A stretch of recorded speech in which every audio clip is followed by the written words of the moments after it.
From the global stage in Davos, Prime Minister Mark Carney announced the creation of the Canada Strong Fund, a $25 billion sovereign wealth fund designed to finance massive national infrastructure. Carney likened the scale of this ambition to the 1870s construction of the Canadian Pacific Railway, but where the railway granted a private monopoly that concentrated immense wealth among a few tycoons, the government insists this new fund will distribute its profits to everyone. To pull that off, they are doing something highly unusual for a sovereign wealth fund.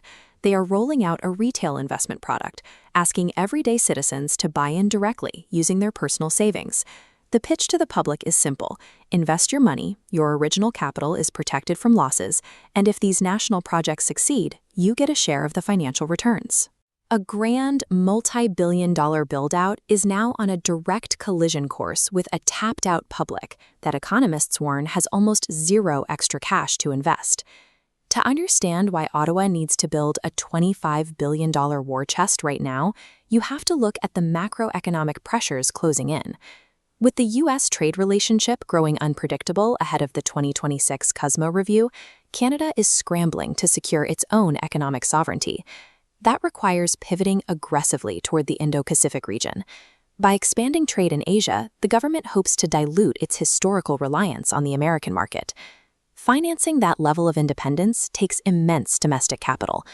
Recently, Ottawa reversed its climate policy to extend tax credits for enhanced oil recovery, pumping trapped CO2 underground to force out more crude oil. They are willing to heavily subsidize massive domestic industries to keep capital at home. Rather than simply handing out grants for these projects, the Canada Strong Fund will operate as an independent Crown corporation. It will invest equity directly alongside private capital. There is a political calculation at work here. If the government only subsidizes private companies, public tax dollars simply enrich corporate shareholders. The retail product lets the broader public capture a piece of those corporate profits. The Canada Strong Fund is a defensive maneuver. It is an attempt to buy national economic independence in a fractured global market. But this grand geopolitical ambition looks very different when you bring it down to the reality of the kitchen table. Market researchers at Ipsos describe today's reality as the endurance economy. People are merely surviving, crushed by permanently higher housing costs, elevated interest rates, and stagnant wages. This chart shows the Canadian household debt-to-income ratio. As the line sharply climbs, it shows families owe significantly more than they earn. When we plot the discretionary savings rate on the same graph, it flatlines. This diverging gap between soaring debt and stagnant cash proves ordinary citizens are structurally incapable of acting as retail investors right now. Decades ago, programs like Canada Savings Bonds thrived because the middle class consistently had a few hundred extra dollars a month to safely set aside. Today, the Canada Strong Fund has to fight for whatever scarce savings do exist against highly attractive alternatives like high-yield guaranteed investment certificates and tax-free savings accounts.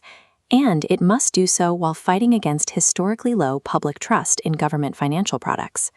Launching a retail investment product into an economy where the median family is already overleveraged creates a fatal timing problem for the fund. Which raises a vital question. If the only people with the discretionary cash to invest are those who are already wealthy, who actually benefits? When economic barriers exclude the working class from participating, the People's Fund fails its primary mission of shared prosperity. Ironically, if only the rich can afford to buy in, this new initiative risks repeating the exact historical scars of the railway construction, drastically deepening the nation's existing wealth inequality. To successfully build a strong, independent nation, a government cannot simply engineer clever financial vehicles. It first needs citizens who can actually afford to live in it.